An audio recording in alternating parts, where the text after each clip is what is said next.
আচ্ছা, সেদিনকে যে সৃজনশীল গুলো করেছিলাম, সৃজনশীল গুলো করছিল পরে, মানে তিনটা হোমওয়ার্ক দিছিলাম মনে হয়, 5, 6, 7 করছিলা। না ভাই, না, হুম? না। আচ্ছা,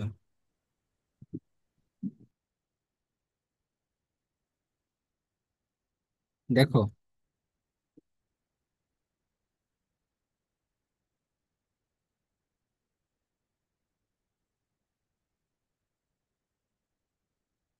লুইস মতবাদ।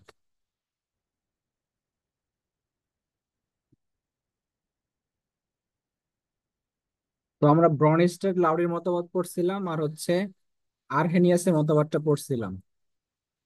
এখন বাকি আছে হচ্ছে ব্রনিস্টেড। আহ এটা বাদ দিয়ে আমাদের বাকি আছে লুইস মতবাদ।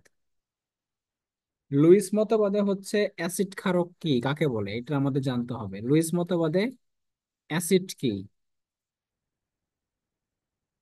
অর্থাৎ যে সকল অণু বা পরমাণু বা আয়ন যারা অন্য পদার্থ থেকে ইলেকট্রন জোড় গ্রহণ করতে পারে, কি করতে পারে এইখানে, এটাকে বলা হয় ইলেকট্রনীয় মতবাদ। কি মতবাদ বলা হয় এটাকে?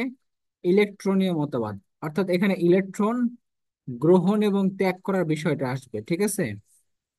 অর্থাৎ যেই সব পরমাণু বা অণু বা হচ্ছে আয়ন অন্য পদার্থ করতে পারে, ইলেকট্রন গ্রহণ করতে পারে। অর্থাৎ অ্যাসিড হচ্ছে ইলেকট্রন গ্রহীতা। অ্যাসিড কি এখানে? ইলেকট্রন গ্রহীতা, ঠিক আছে। ফাবিহা, রিয়া কোথায়? রিয়া হাসপাতালে। হাই হাই, ওর কি হয়েছে? ওর কিছু হয় নাই, ওর যে ভাইয়ের মেয়ে যে ওর অসুস্থ অনেক। আচ্ছা, ঠিক আছে। তাহলে অ্যাসিড, লুইস মতবাদ অনুসারে অ্যাসিড কাকে বলে? আমি বলতেছিলাম এটাকে বলা হয় ইলেকট্রনীয় মতবাদ। কি বলা হয়? ইলেকট্রনীয় মতবাদ। তাহলে যেই সব অণু, পরমাণু বা আয়ন কি করতে পারে, অন্য পদার্থ থেকে ইলেকট্রন গ্রহণ করতে পারে, কি করতে পারে, ইলেকট্রন গ্রহণ করতে পারে। তার মানে এতক্ষণ আমরা পড়ছিলাম যে অ্যাসিড হচ্ছে যারা H+ আয়ন দান করতে পারে তারা হচ্ছে অ্যাসিড। এখন আমরা জানবো যেই সব অণুপরমাণু বা আয়ন কি করতে পারে, ইলেকট্রন গ্রহণ করতে পারে, তারা হচ্ছে অ্যাসিড। তাহলে অ্যাসিডের সংজ্ঞাটা কি চেঞ্জ হয়ে গেছে না? চেঞ্জ হয়ে গেছে। তাহলে এই যে অ্যামোনিয়া, অ্যামোনিয়া হচ্ছে একটা ক্ষার, কিভাবে বুঝলাম? কারণ এটা আমরা ব্রনিস্টেড লরির মতো বাদে পড়ে আসছি যে অ্যামোনিয়া একটা ক্ষার, কারণ সে H+ আয়ন গ্রহণ করতে পারে। এবং এখানে কি আছে, একটা মুক্ত জোড় আছে। কি আছে? একটা মুক্ত জোড় আছে। সে চাইলে কি করতে পারে, BF3, এটা হচ্ছে অষ্টক অপূর্ণ। এটা কি? অষ্টক অপূর্ণ। অষ্টক অপূর্ণ কিভাবে বুঝলাম? কারণ এদের বন্ধন জোড়ে ইলেকট্রন কয়টা আছে? 6টা আছে, যার কারণে এদের অষ্টকটা অপূর্ণ আছে। এখন একে যদি সে চায়, সে 2টা ইলেকট্রন দান করে 8টা করে দিতে পারবে। তাহলে এই যে BF3 কি করলো, অ্যামোনিয়া থেকে একটা মুক্তজোড় ইলেকট্রন গ্রহণ করলো। এই জন্য BF3 হচ্ছে একটা লুইস অ্যাসিড।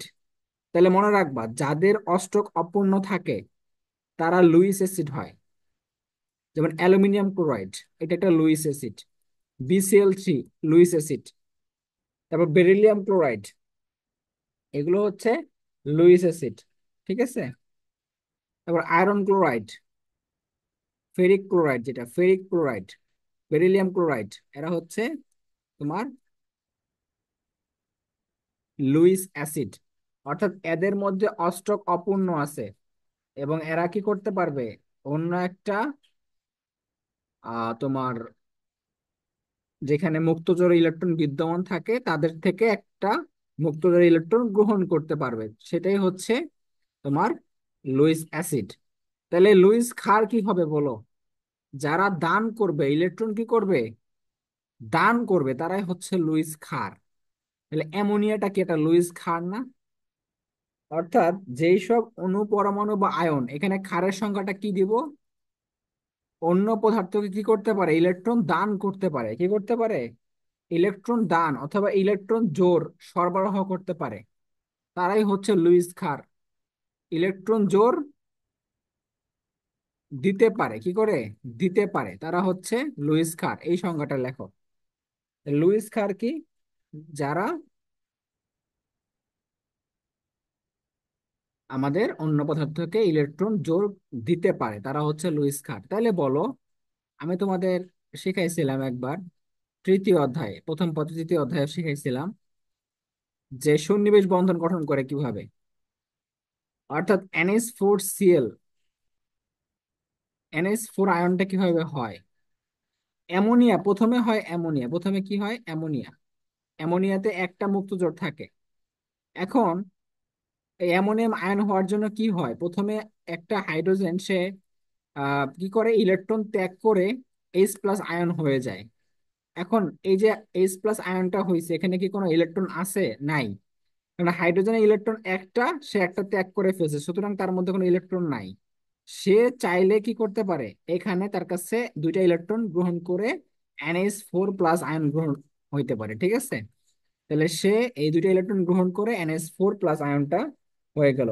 তাহলে যারা লুইস ক্ষার তারা কি করে, মুক্তদের ইলেকট্রন গুলো দান করতে পারে। এইটা একটা পড়বা। এখন আমরা, এখানে প্রশ্ন আসবে কি, যে বলবে কি যে অ্যালুমিনিয়াম ক্লোরাইড অথবা ফেরিক ক্লোরাইড অথবা BF3 লুইস অ্যাসিড ব্যাখ্যা করো। লুইস অ্যাসিড অথবা অম্লধর্মী, লুইস অ্যাসিড অথবা অম্লধর্মী ব্যাখ্যা করো। ব্যাখ্যা করতে হবে তখন, ঠিক আছে? তখন কিভাবে ব্যাখ্যা করবা? তুমি একটা ওই যে অ্যামোনিয়ার সাথে বিক্রিয়া করাই দিবা, অ্যামোনিয়া তাকে একটা মুক্তজোট দিয়ে দিবে, এভাবে ব্যাখ্যা করে দিবা। সংজ্ঞা, প্রথমে সংজ্ঞা দিবা, সংজ্ঞা দেওয়ার পরে অ্যামোনিয়ার সাথে বিক্রিয়া করাই দিবা, ঠিক আছে? অথবা এটাও করতে পারো যে ধরো অ্যালুমিনিয়াম ক্লোরাইড, অ্যালুমিনিয়াম ক্লোরাইড কি করবে, ইলেকট্রন নিবে, কার কাছ থেকে নিবে ইলেকট্রন, যে কোনো একটা তোমার ক্ষারের কাছ থেকে নিতে পারে অথবা কোনো একটা আয়নের কাছ থেকে নিতে পারে।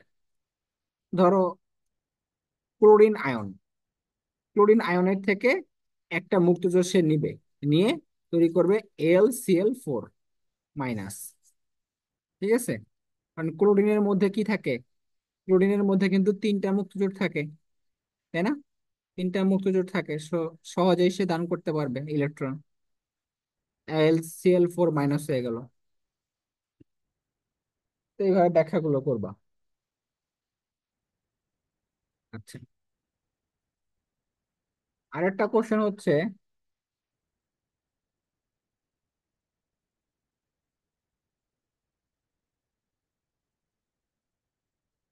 তোমার অ্যামোনিয়ার,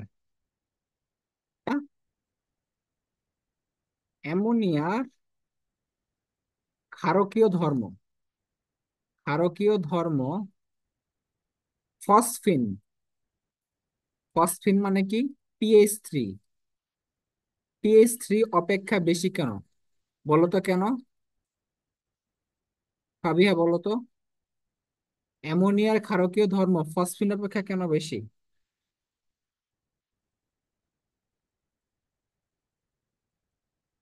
মনে হয় অধিক পরিমাণ, না না না,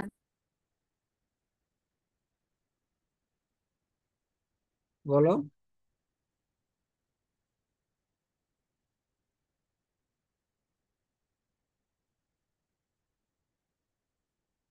সাবা বলো তো, সাবা পারবা? ইলেকট্রন ত্যাগ করে, মানে সরি, না, পারবো না ভাই। এটা বেসিক একটা জিনিস তোমাদের পড়াইছিলাম। দেখো ফসফরাসের মধ্যে, ফসফরাসের ইলেকট্রোনেগেটিভিটির মান কত, পরিচ্ছন্নতার মান কত বলো? ফসফরাসের মুখস্থ পরিচ্ছন্নতার নাই, মান কত? কত? মুখস্থ নাই ভাই। তোমাদের এগুলো মুখস্থ করাইছে না প্রথম দিনই? প্রথম ক্লাসে, 2 ক্লাসে তো এগুলো মুখস্থ করাইছি।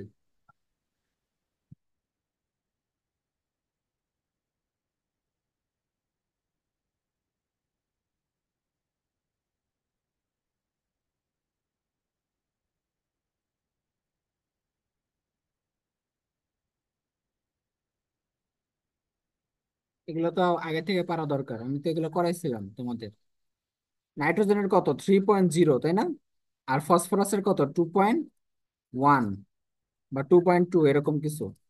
দেখো এখন, যার তড়িৎচুম্বকতা বেশি হয়, ইলেকট্রন গুলো তার দিকে বেশি আকর্ষণ করে বা স্থানান্তর হয়। সুতরাং ফসফরাসের তুলনায় নাইট্রোজেনের মধ্যে ইলেকট্রন ঘনত্ব বেশি, যার কারণে ইলেকট্রন দান করার ক্ষমতা কার বেশি হবে? নাইট্রোজেনের বেশি হবে। তাহলে মনে রাখবা এই কথাটা, যে প্রথমত এই দুইজনে কিন্তু ক্ষার, অ্যামোনিয়াও ক্ষার, ফসফিনও ক্ষার। কারণ তারা কি করতে পারে? ইলেকট্রন দান করতে পারবে। এদের মধ্যে একটা মুক্ত জোড় আছে, এদের মধ্যে একটা মুক্ত জোড় আছে। অর্থাৎ প্রথমে সংজ্ঞাটা দিবা, যেসব পদার্থ দ্রবণের মধ্যে কি করতে পারে, তোমার আহ মুক্তজোড় ইলেকট্রন দান করতে পারে, তাকে বলা হয় লুইস ক্ষার বা ক্ষারক। এখন এই মতবাদ অনুযায়ী হচ্ছে দুইজনে কিন্তু ক্ষারক, দুইজনে কি ক্ষারক। এখন আমাদের দেখতে হবে যে কার ইলেকট্রোনেগেটিভিটিটা বেশি। তাহলে নাইট্রোজেনের কি বেশি, মান বেশি, যার কারণে সে কি করে, তার মধ্যে ইলেকট্রন সমূহ তার দিকে স্থানান্তরিত হয় বেশি। ইলেকট্রন সমূহ সমূহ তার দিকে স্থানান্তরিত হয় বেশি।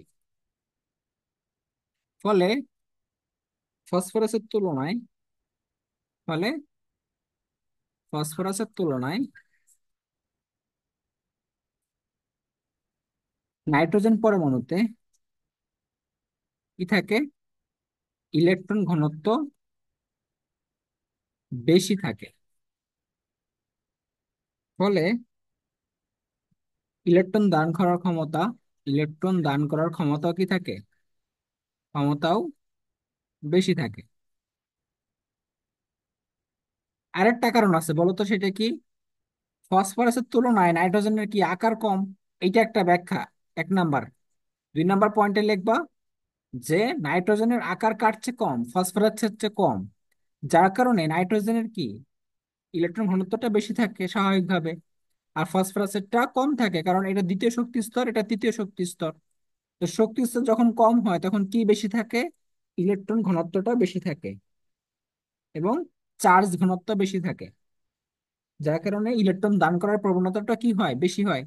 সো যারা দান করতে পারবে সহজে বা বেশি দান করতে পারবে, তারাই হচ্ছে কি বেশি মানে বেশি ক্ষারীয় হবে। এটা একটা ব্যাখ্যা। তার 2 নাম্বার ব্যাখ্যাটা নিজেরা লিখে নাও, হ্যাঁ? এখানে তোমরা আকারের ব্যাখ্যাটা করবা। আচ্ছা, তাহলে এই কয়টা হচ্ছে আমাদের লুইস ক্ষার এবং লুইস অ্যাসিড নিয়ে কথাবার্তা। তো এইখান থেকে আসবে, আর বাইরে থেকে আসবে না, হ্যাঁ? লুইস অ্যাসিড লুইস ক্ষার থেকে। তো তোমাদের আমি 3টা কোশ্চেন হোমওয়ার্ক দিছিলাম, তোমরা কেউ করো নাই। কোশ্চেন 3টা দেখো, বের করো। তোমরা হচ্ছে গ্রুপে দেখো 3টা কোশ্চেন। আমি একটু বাম করে দেই,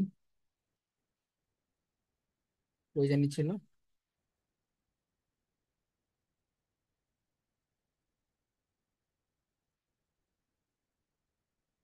এই যে দেখো কোশ্চেন 3টা এখানে আছে। প্রথম কোশ্চেনটা খেয়াল করো, বলছে কি যে এখানে 5 নাম্বার যে কোশ্চেনটা, সৃজনশীল 5।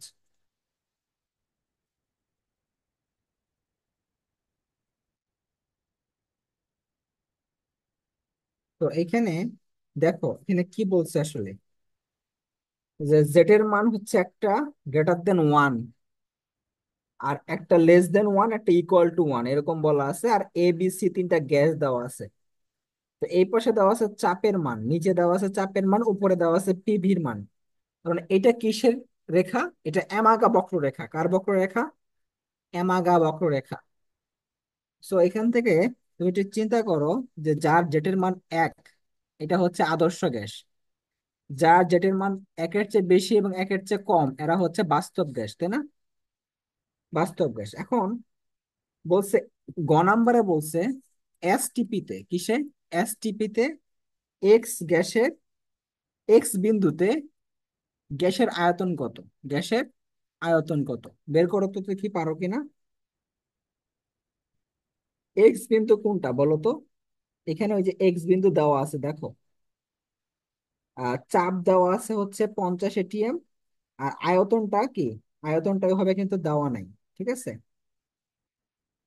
আচ্ছা, পিভির মান দেওয়া আছে, পিভির মান কত দেওয়া আছে দেখো, ডাইরেক্ট পিভির মান দেওয়া আছে।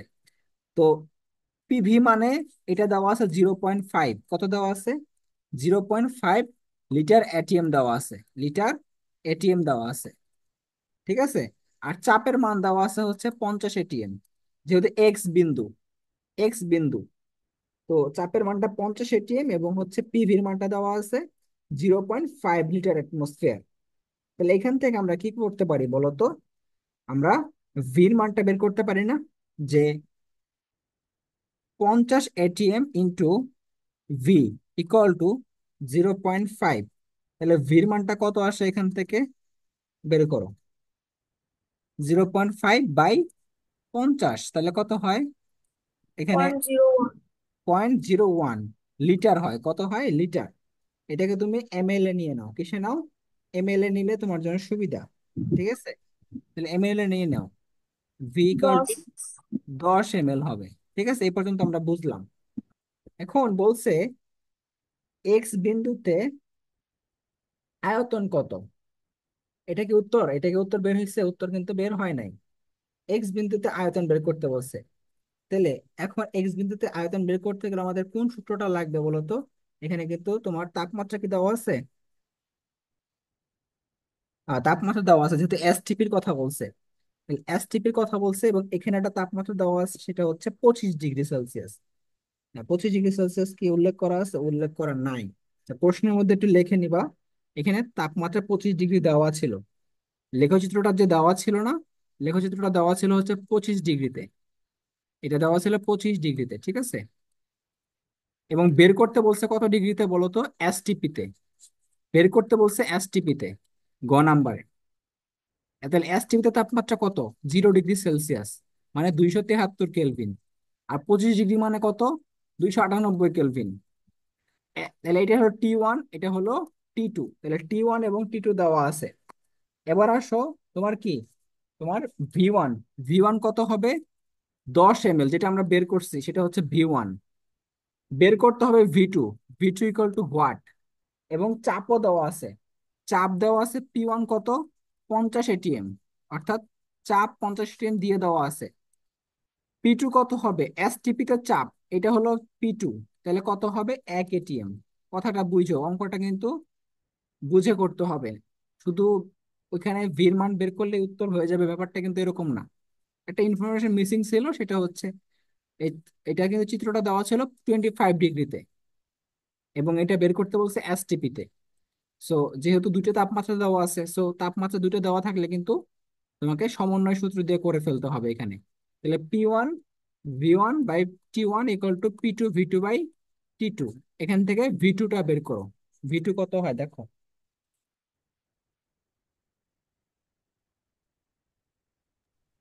ভি টু কত হয়? 400। হ্যাঁ, 458.05। 458.05, এটা হচ্ছে উত্তর হবে, এমএল, মিলিলিটার, ঠিক আছে। আচ্ছা, এখন ঘ নাম্বার দেখো, যে ঘ নাম্বারে বলছে এবিসি গ্যাসের সংকোচনশীলতা গুণাঙ্কের মানের ভিন্নতা কেন দেখা যায়। তাহলে বলো, আমরা এই ভিন্নতাটা পাইছি? তখন আমাদের এমাগা বক্ররেখার যে ব্যাখ্যাটা সেটা দেওয়া লাগবে, ঠিক আছে। এবং বাস্তব গ্যাসের সাথে যে একটা তোমার ইয়া ছিল, মানে দুইটা আলাদা জিনিস ছিল সূত্র, P+a n² / v², v−nb = nRT, এইটা সহ ব্যাখ্যা করা লাগবে। তো একটু বড় ব্যাখ্যা এটা, হ্যাঁ, ব্যাখ্যাটা একটু বড়।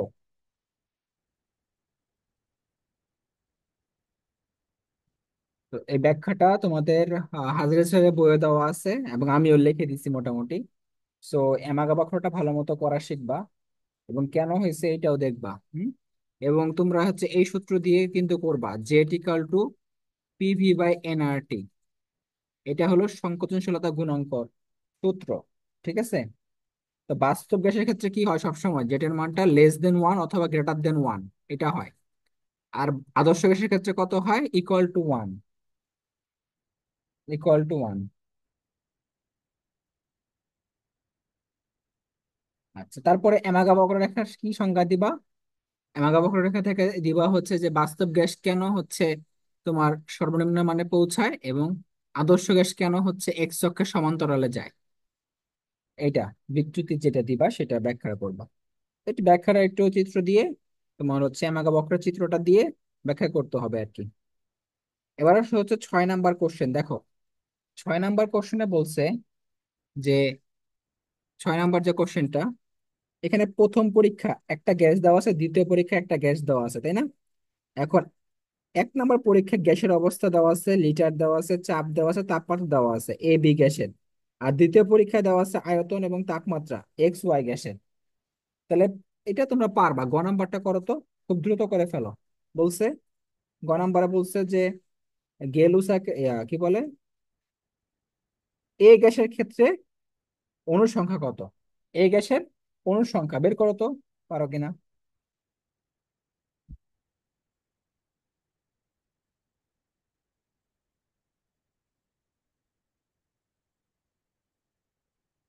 এ গ্যাসের অণুর সংখ্যা বের করো।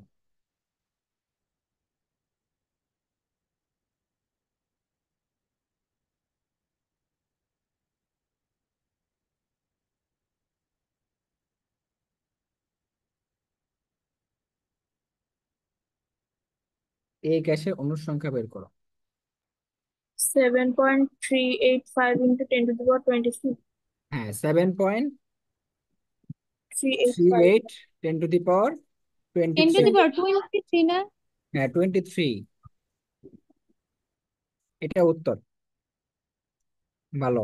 এখন দেখো ঘ নাম্বার কোশ্চেনটা দেখো তো সলভ করতে পারো কিনা। যে দ্বিতীয় পরীক্ষার গ্যাসকে প্রথম পরীক্ষার গ্যাসের আচরণের মতো করা সম্ভব কিনা বিশ্লেষণ করো। তাহলে বলতে হবে দ্বিতীয় পরীক্ষার গ্যাসটা কি, প্রথম পরীক্ষার গ্যাসটা কি, খেয়াল করো। এখন তুমি প্রথম পরীক্ষার গ্যাসটা কিভাবে বের করবা, যে এটা কি বাস্তব গ্যাস নাকি আদর্শ গ্যাস? এটা বের করার টেকনিকটা কি? যে প্রথম পরীক্ষার গ্যাসটা খেয়াল করো, প্রথম পরীক্ষার। তাহলে এ গ্যাসের ক্ষেত্রে এ গ্যাসটা কি হবে? P1V1 কত ইকুয়াল টু, পি কত দেওয়া আছে 5, ভি কত দেওয়া আছে 6, 30। আর বি গ্যাসটা দেওয়া আছে হচ্ছে P2V2। এটা কত হয় তোমার? 3.75 × 8, 30। এটাও 300. তাহলে দেখো যখন এই দুইটা মিলে যাবে তখন বুঝতে হবে এটা আদর্শ গ্যাস। এটা কি গ্যাস? আদর্শ গ্যাস। এবং তাপমাত্রা যেহেতু নির্দিষ্ট আছে, খেয়াল করো দুইটা কিন্তু 25 ডিগ্রি ছিল। যে 25 ডিগ্রি মানে কি তাপমাত্রা নির্দিষ্ট। সেখানে কোন সূত্র খাটবে? বয়েলের সূত্র খাটবে। এটা দেখে বুঝতে হবে তাপমাত্রা নির্দিষ্ট দেওয়া। এটা দেখে বুঝতে হবে যে এটা বয়েলের সূত্র। এই জন্য এটা আদর্শ গ্যাস। এটা কি গ্যাস? আদর্শ গ্যাস। কিন্তু সেকেন্ড গ্যাসটা খেয়াল করো, এখানে কিন্তু তাপমাত্রা দুইটা ভিন্ন আছে। তাপমাত্রা দুইটা ভিন্ন আছে। সো কি হবে এখানে?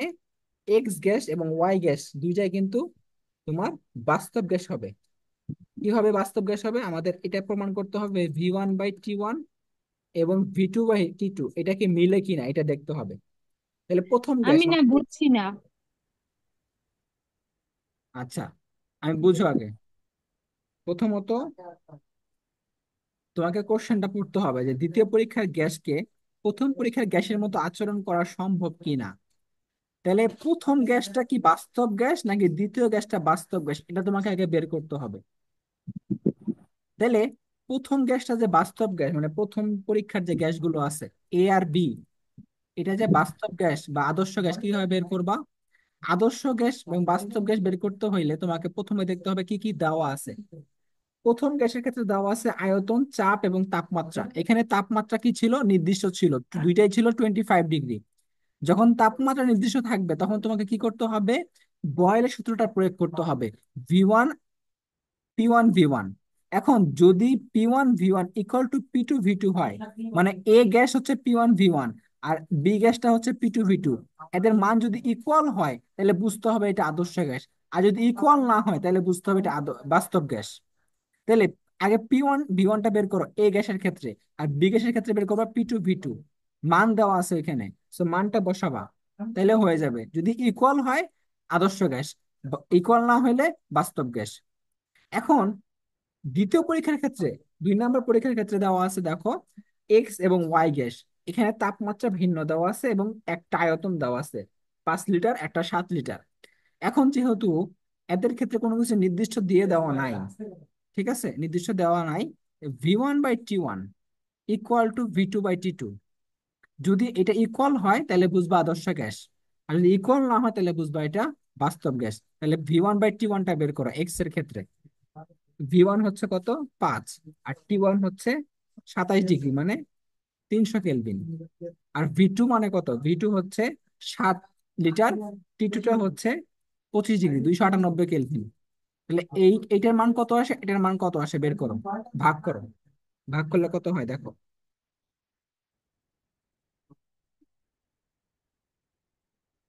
এক্স গ্যাসের ক্ষেত্রে কোনটা আসে, 5/300।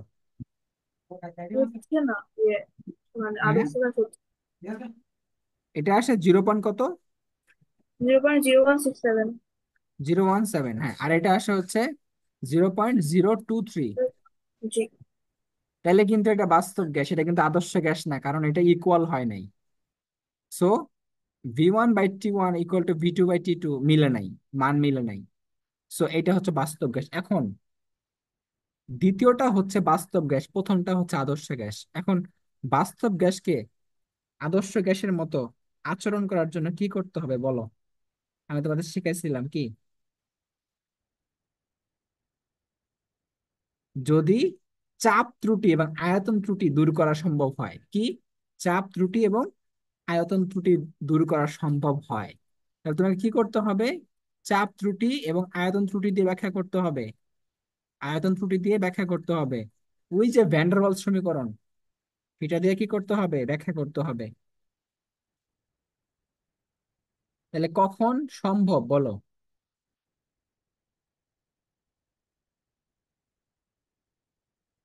এই দুইটা ত্রুটি যদি দূর করতে পারো, তখন এইটা ব্যাখ্যা করতে হবে যে এইভাবে করে আমরা বাস্তব গ্যাসকে আদর্শ গ্যাসের মতো আচরণ করতে পারি। তাহলে কখন হয় বলো, উচ্চ তাপমাত্রা ও নিম্ন চাপে। এই চাপে কি হয় বলো তো, বাস্তব গ্যাস আদর্শ গ্যাসের মতো আচরণ করে, কি করে, বাস্তব গ্যাস আদর্শ গ্যাসের মতো আচরণ করে, উচ্চ তাপমাত্রা এবং নিম্ন চাপে বাস্তব গ্যাসগুলো আদর্শ গ্যাসের মতো আচরণ করে। কেন বলো তো, কারণ উচ্চ তাপমাত্রায় অণুগুলোর কি বৃদ্ধি পায়, গতিবেগ বৃদ্ধি পায়। যদি গতিবেগ বৃদ্ধি পায় তাদের মধ্যে কি হবে, সংঘর্ষ বেশি হবে, এবং আন্তঃনবিক যে আকর্ষণ বলটা ছিল ওইটা আর থাকবে না, কারণ তাপমাত্রা অনেক বেশি দেওয়া হয়ে গেছে। যার কারণে তখন বাস্তব গ্যাসগুলো আদর্শ গ্যাসের মতো আচরণ শুরু করতে পারে। ঠিক আছে, তাহলে তাপমাত্রা বেশি দেওয়া হইলে, অনেক বেশি দেওয়া হইলে কি হয়, অণুগুলোর গতিশক্তি বৃদ্ধি পায়, ফলে পারস্পরিক আন্তঃনবিক যে একটা বন্ধন থাকে বা বল থাকে সেটা আর কার্যকর হয় না। এখন তুমি চাপ যদি অনেক কমায় দাও চাপ, তাহলে কি হয় বলো তো, চাপ কমায় দিলে গ্যাসের যে আয়তন, এটা কি হয়, পাত্রের আয়তনের তুলনায় এতটা কম হয় যে তখন সেটা গণনা করাই হয় না। গ্যাসের আয়তনটা পাত্রের তুলনায় এতটাই কম হয় যে তখন সেটা গণনা করা যায় না। এই জন্য তখন বাস্তব গ্যাসগুলো আদর্শ গ্যাসের মতো আচরণ করতে পারে। ঠিক আছে, এইটা ব্যাখ্যা তোমাকে দিতে হবে, যে চাপেরটা এবং আয়তনেরটা।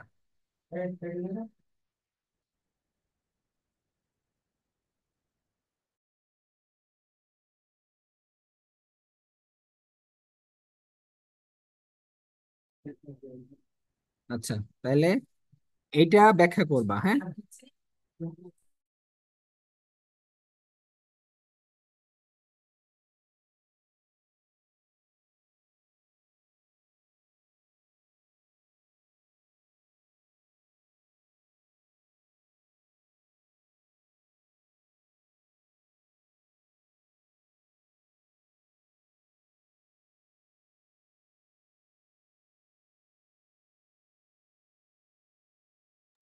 আচ্ছা, 7 নাম্বারটা করতে পারো কিনা দেখো তো। 7 নাম্বারটা।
আচ্ছা, চুয়াল্লিশ গ নাম্বার কত হয়েছে তুমি? 44.44 হ্যাঁ, কেজি। 44.45 কেজি এটা হয়েছে, ঠিক আছে। তাহলে প্রথমে কি বের করবা? এম এর মানটা বের করছো, তাই না? এম এর মানটা বের জি। করলে কমে গেল। তখন তোমরা সিলিন্ডারের ভরের সাথে যোগ করে দিবা। আচ্ছা, তারপরে করো, ঘ নাম্বারটা করো।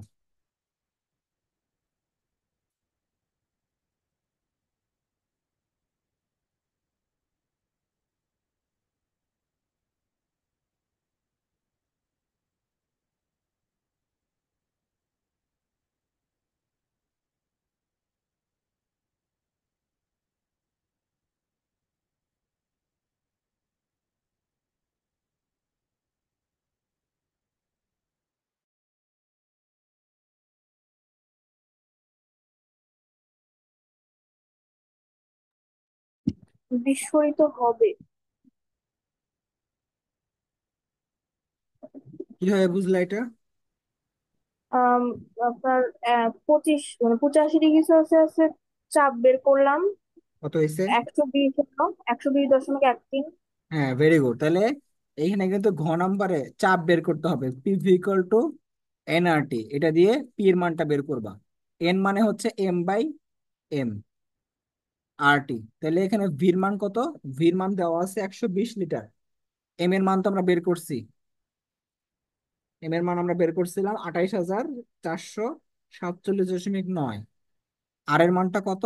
আর এর মানটা হচ্ছে 0.0821। আর তাপমাত্রা 85 ডিগ্রি সেলসিয়াস। এইটা ওইভাবে করতে পারো। অথবা তোমরা P1/T1 ইকুয়াল টু P2/T2 এটা দিয়ে করছো নাকি? জি। P1/T1 বা ইকুয়াল টু P2/T2 এটা দিয়েও করতে পারো, কোনো সমস্যা নাই। একই উত্তর আসবে। সো যখন চাপটা বের করে ফেলবা, দেখবা যে 120 ATM আসে। তখন মনে রাখবা যে সিলিন্ডারের যে সহ্য ক্ষমতা এটা 116 ATM। সো বিস্ফোরিত হয়ে যাবে। আচ্ছা, তারপরে দেখো। আচ্ছা, আরেক কয়টা অঙ্ক তোমাদের দিচ্ছি, ধরো। 7 নাম্বার তো করার শেষ।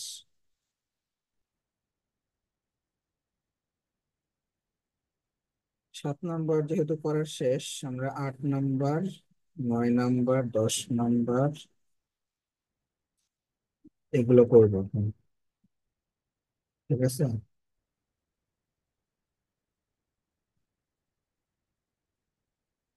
সবাই গ্রুপে দেখো, আমি আরো কোশ্চেন দিলাম। এখানে দেখো, 8 নাম্বার কোশ্চেনটা খেয়াল করো।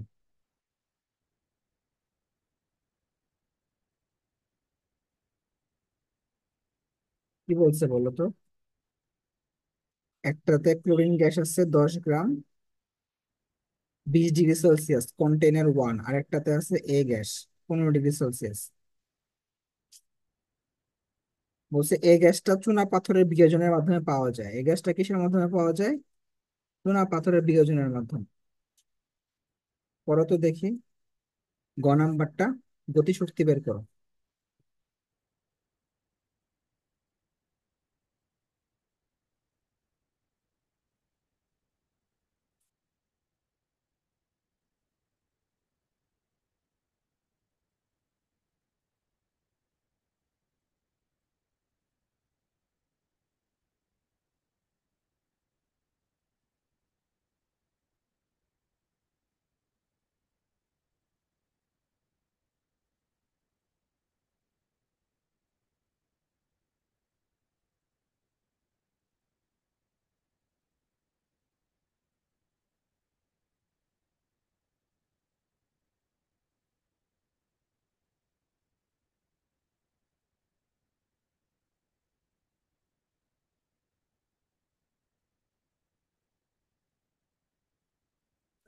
এটা কি কার্বন ডাই অক্সাইড বোঝাচ্ছে?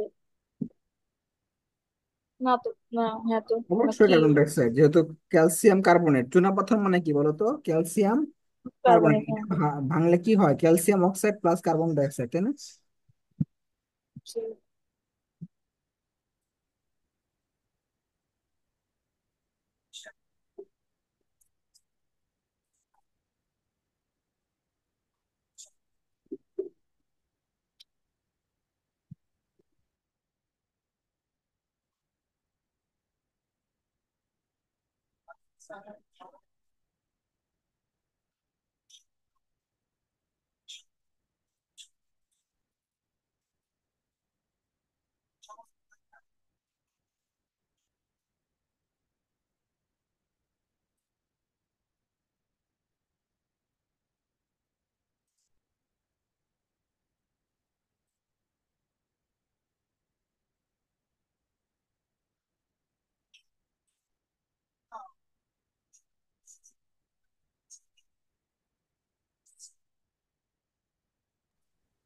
গ কি 61.9?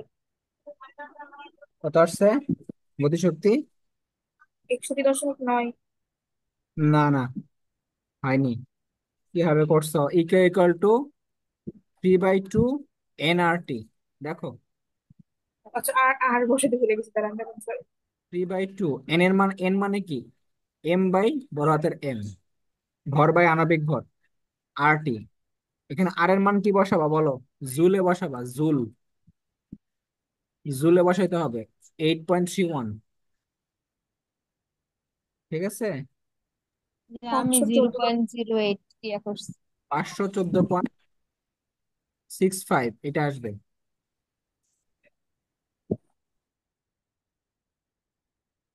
কারণ এম এর মান দেওয়া আছে 10। বড় হাতের এম মানে কি? বড় হাতের এম মানে হচ্ছে ক্লোরিন গ্যাস, কন্টেনার 1। ক্লোরিন গ্যাসের ভর কত? 71। 71, আণবিক ভর হচ্ছে 71। এটা যদি না পারো তাহলে হবে এত সহজ একটা অঙ্ক? দেখো, ঘ নাম্বারটা দেখো কি বলছে। কন্টেনার 2 এর গ্যাসের তাপমাত্রা কত পরিবর্তন করলে উদ্দীপকের গ্যাস দ্বয়ের আরএমএস বেগ সমান হবে? বলতো কিভাবে হবে? প্রথমত হচ্ছে কন্টেনার দুইটা চিন্তা করো। ক্যালসিয়াম কার্বনেট যদি ভেঙে যায় তাহলে কি হয়? Calcium oxide plus carbon dioxide. ঠিক আছে? তাহলে প্রথমে ক্লোরিনের জন্য, ক্লোরিনের আরএমএস বেগ কত হবে? C1 equal to 3RT/M1। তাপমাত্রা কিন্তু ভিন্ন দেওয়া আছে না? তাহলে T1 আর M1, আণবিক ভর ভিন্ন। আর কার্বন ডাইঅক্সাইড, এটার জন্য কি হবে? C2 equal to 3RT2/M2। এখন কখন এরা সমান হবে বলো তো? কখন এরা সমান হইতে পারবে?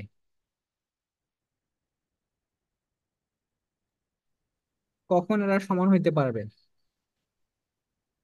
তাপমাত্রা পরিবর্তন করতে হবে।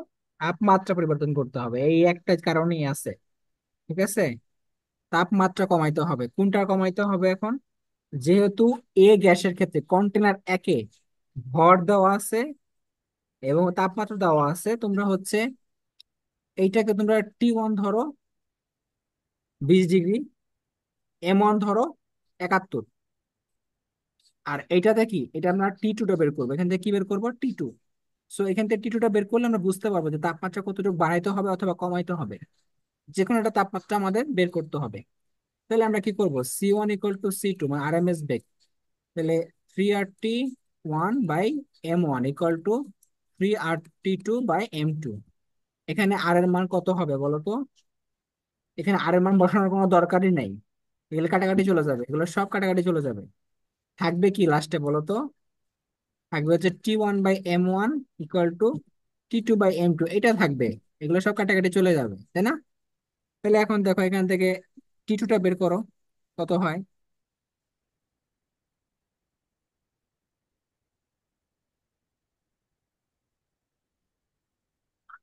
181.57 কেলভিন।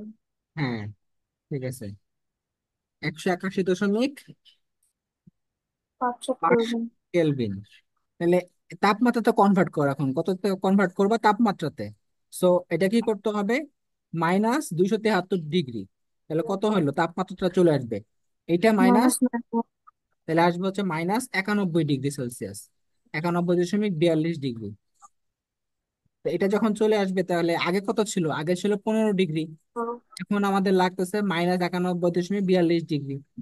সো তাপমাত্রা কত কমাইতে হবে, কি করবো এখন? মাইনাস, মানে -106.42, মানে কমাতে হবে 106.42। হ্যাঁ, কমাতে হবে 106.42, তাহলে 15 মাইনাস মাইনাস 91.42, তাহলে এখানে মাইনাস মাইনাস কি হয়ে যাবে, প্লাস হয়ে যাবে। তাহলে কমাইতে হবে কত, এইটা 106.42। ভাবিয়া বুঝছো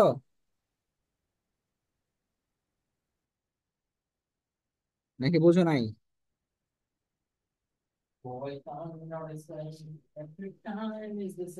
ভাবিয়া কি বুঝো নাই? বুঝছি। আচ্ছা তাহলে ঠিক আছে, তাহলে এখন পরেরটাতে দেখো, পরের কোশ্চেনটাও পারবা পারবা তোমরা। যে ওই যে দুইটা পাত্র দেওয়া আছে, 1 নং পাত্র 2 নং পাত্র। হ্যাঁ, 1 নং পাত্র 2 নং পাত্র দেওয়া আছে। তো এটা আণবিক ভর বের করতে বলছে, তুমি এটা পারবা, ইজি একটা অঙ্ক। এটা আর করা লাগবে না নতুন করে, এটা প্র্যাকটিস করো। ঘ নাম্বারটা কি বলছে, আদর্শ গ্যাস থেকে বিচ্যুতির কারণ কেন, ওই যে কারণটা লিখে দিবা। ভ্যান ডার ওয়ালস সমীকরণ যেটা, একটা চাপ ত্রুটি একটা আয়তন ত্রুটি সুন্দর মতো ব্যাখ্যা করবা, আমি যেভাবে লিখে দিছি। ওকে, সমীকরণ সহ P + a n² / v²v−n=n/r⁻, এটা ব্যাখ্যা করবা, মনে থাকবে? আচ্ছা, তোমাদের 2 নাম্বার যে কোশ্চেনটা, এটা করো দেখি, এটা করো।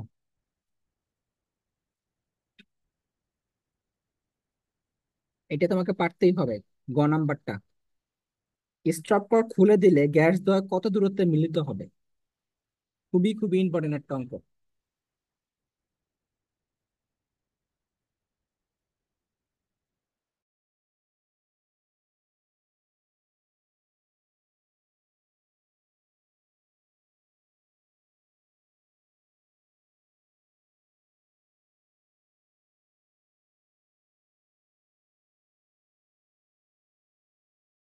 এখানে তোমাকে প্রথমে কি করতে হবে বলো তো, দুইটা আণবিক ভর বের করতে হবে, এ গ্যাস আর বি গ্যাস, এই দুইটার আগে আণবিক ভর বের করতে হবে, না হলে কিন্তু করতে পারবা না।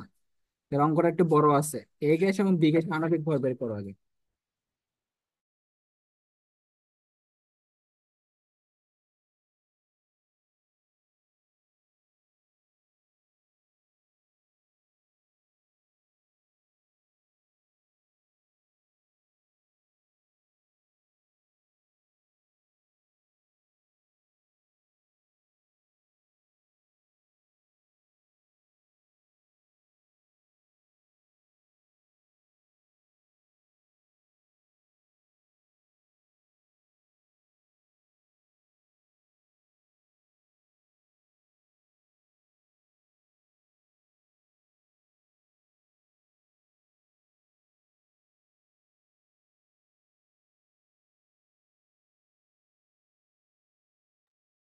তাহলে এ গ্যাসেরটা কত বের হচ্ছে আণবিক ভর বলো তো, আর বি গ্যাসেরটা কত বের হচ্ছে?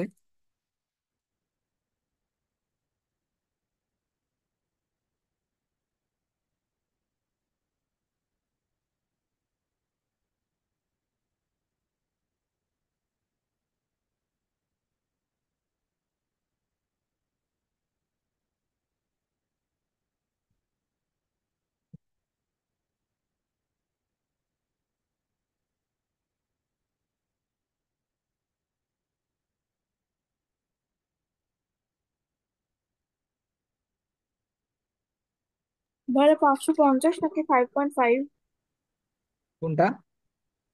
এই গ্যাসের আহ আয়তন। আয়তন যেটা দেওয়া আছে ওইটা এটা 5.5 না 550? 550 মিলিলিটার আর 650 মিলিলিটার এটা।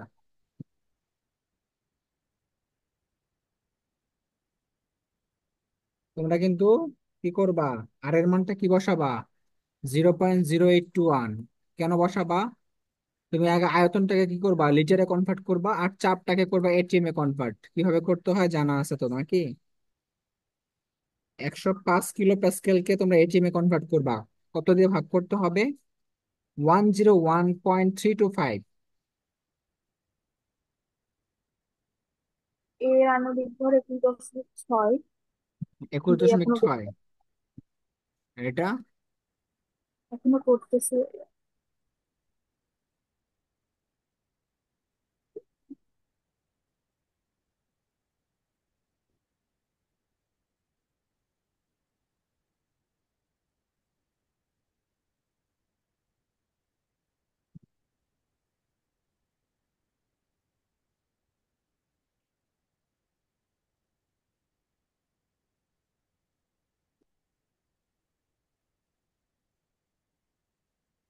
26.9।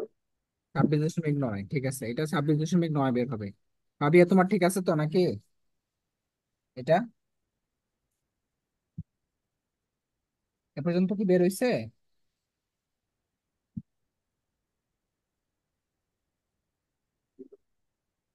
বের না হইলে বইলো।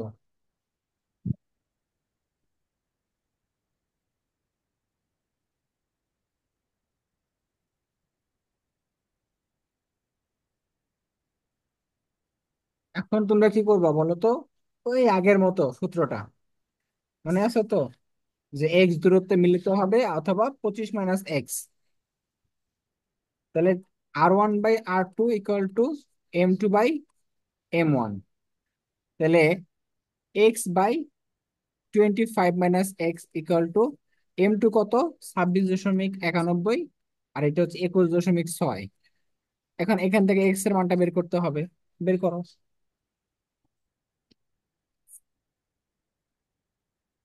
তাহলে এক প্রান্ত থেকে তুমি এক্স ধরবা, আর এক প্রান্ত থেকে 25 - এক্স ধরবা।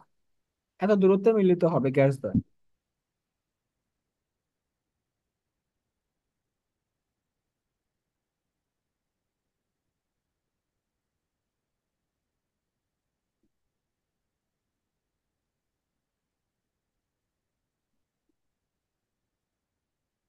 কত হয় এক্স এর মানটা? দেখো, 13.19। 13.19। তাহলে এক প্রান্ত থেকে এত সেন্টিমিটার দূরত্বে আরেক প্রান্ত থেকে 12 দশমিক সামথিং, বা এগারো 11.85। দশমিক হ্যাঁ, তাহলে এইটা গেল। এখন আসা হচ্ছে ঘ নাম্বার। ঘ নাম্বার কোশ্চেন কি বলছে?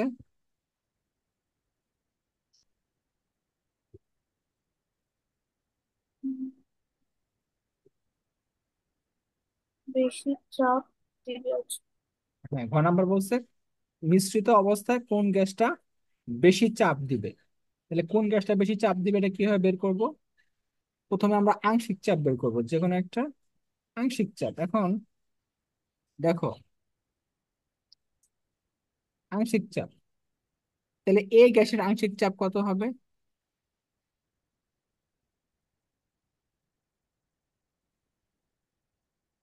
আমরা আংশিক চাপকে আমরা ধরবো হচ্ছে 72.18 কিলো প্যাসকেল। 72 দশমিক 18 কিলো প্যাসকেল। 18 kilo Pascal. তাহলে এটা গেল হচ্ছে কিভাবে বের করছে বলো তো? P1V1 = হ্যাঁ, P2V2। P1V1 = P2V2। তাহলে এখান থেকে P2টা বের করো। P2টা বের করো, তাহলে কত হইলো এখানে? P1 কত? P1 হচ্ছে 105 কিলো প্যাসকেল।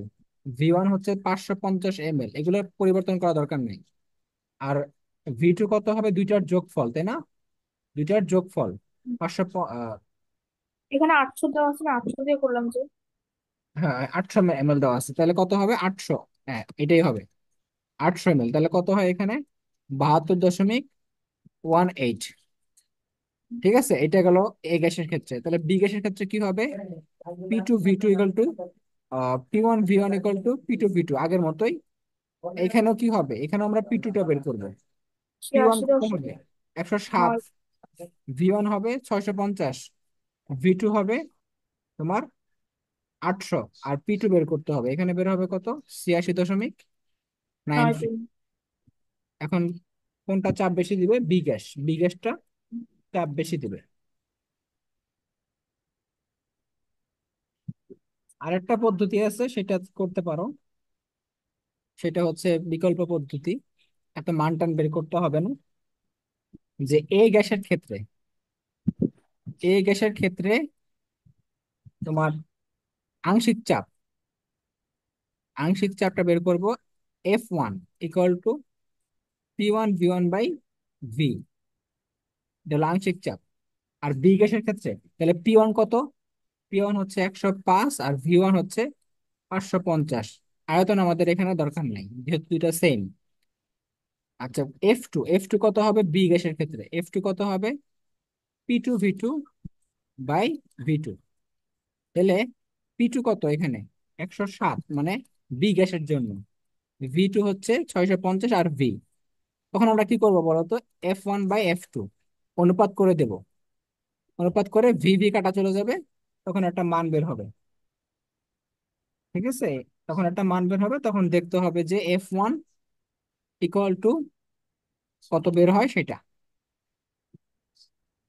Into F2। শেষ।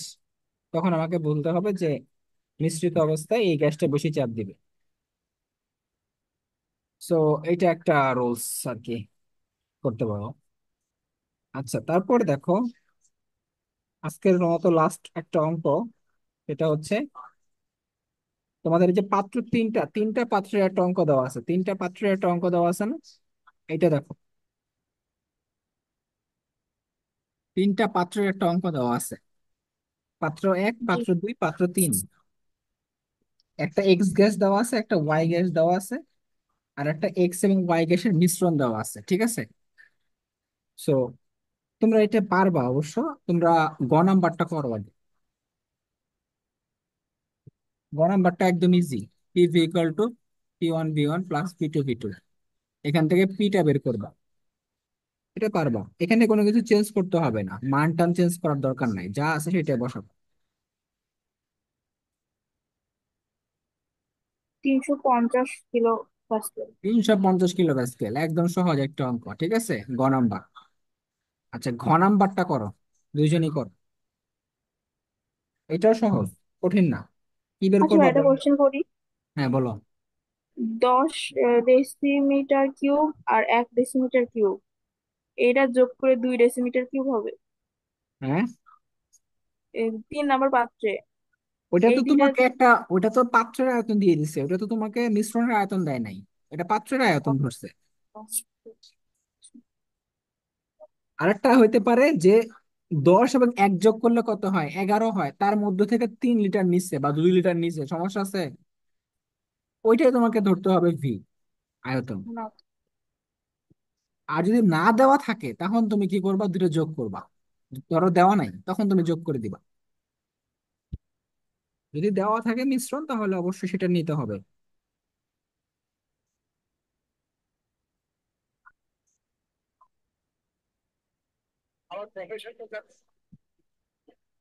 আচ্ছা, বলো তো ঘ নাম্বারে কি করবা?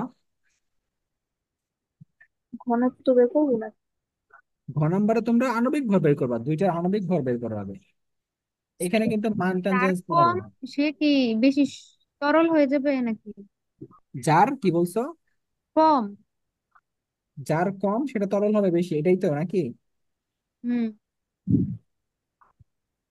আচ্ছা, আগে তুমি বের করো, তারপর তোমাকে ব্যাখ্যা বলতেছি।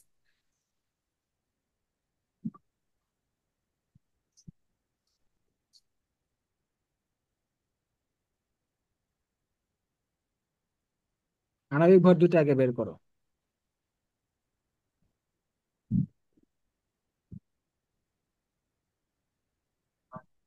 এই অঙ্কটা স্টার্ট দিয়ে রাখো, ঠিক আছে? এই অঙ্কটা একটু স্টার্ট দিয়ে দেখ।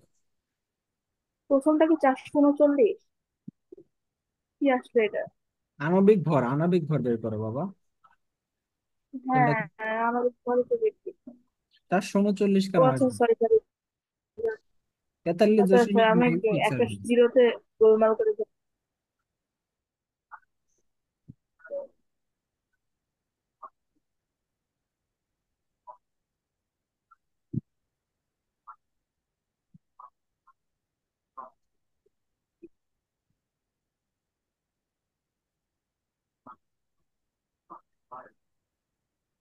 জি, হয়তো 43.9। কত আসছে? প্রথমটা 43.92। 43.92। হ্যাঁ, একটা আসছে হচ্ছে তোমার 43 দশমিক কত, 92। আর একটা কত আসছে বি গ্যাসটা, ওয়াই গ্যাসটা?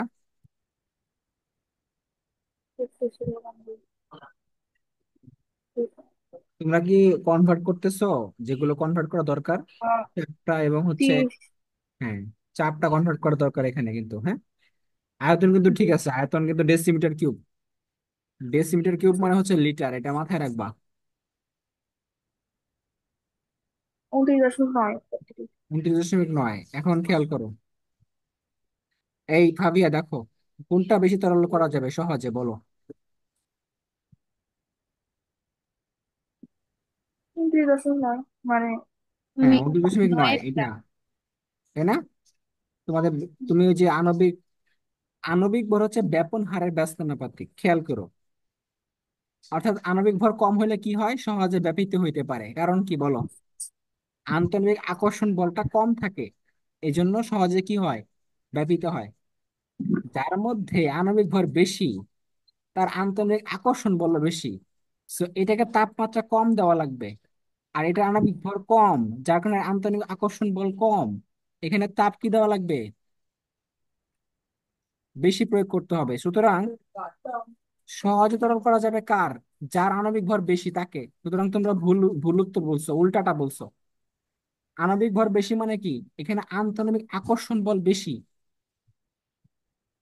যার কারণে তাকে কি করা যাবে, সহজে তরল করা যাবে। কারণ কি, তরলের মধ্যে এবং গ্যাসের মধ্যে একটা পার্থক্য কি, তরলের মধ্যে আন্তরিক আকর্ষণ বলটা বেশি থাকে, গ্যাসের মধ্যে কম থাকে।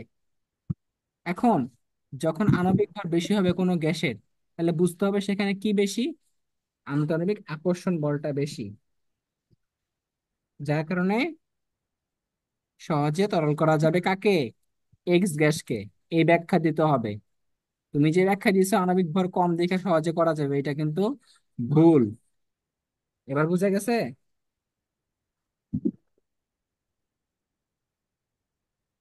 আচ্ছা, তাহলে আর একটা লাস্ট অঙ্ক করো, যেহেতু এটা পারো নাই।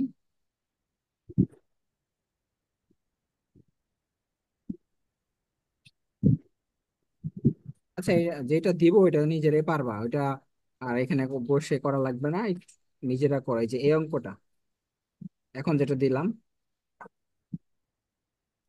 দেখো এখানে দুইটা পাত্র আছে, আর হচ্ছে স্টপ কর্ক আছে।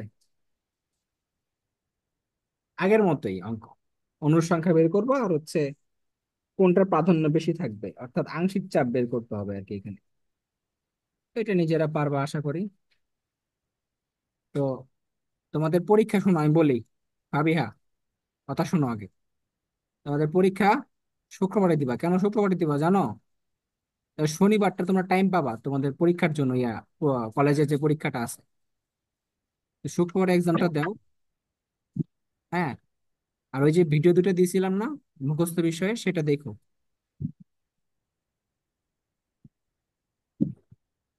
সমস্যা কোনো পরীক্ষা দিতে ভাবিয়া তোমার? না, প্যাটার্ন কি? কখন নেব ভাইয়া? Question pattern. কোশ্চেন প্যাটার্ন হচ্ছে আগের মতোই, 100টা অবজেক্টিভ, ওমা, 100? আর হচ্ছে 4টা সৃজনশীল। 5টা থাকবে, 4টা দিতে হবে আর কি। তো খেয়াল করি একটু, অবজেক্টিভ গুলা কিভাবে পড়বা। আমি তোমাদের একটা ডেমো কোশ্চেন দিব, ঠিক আছে? ওই ডেমো কোশ্চেনটা পড়বা।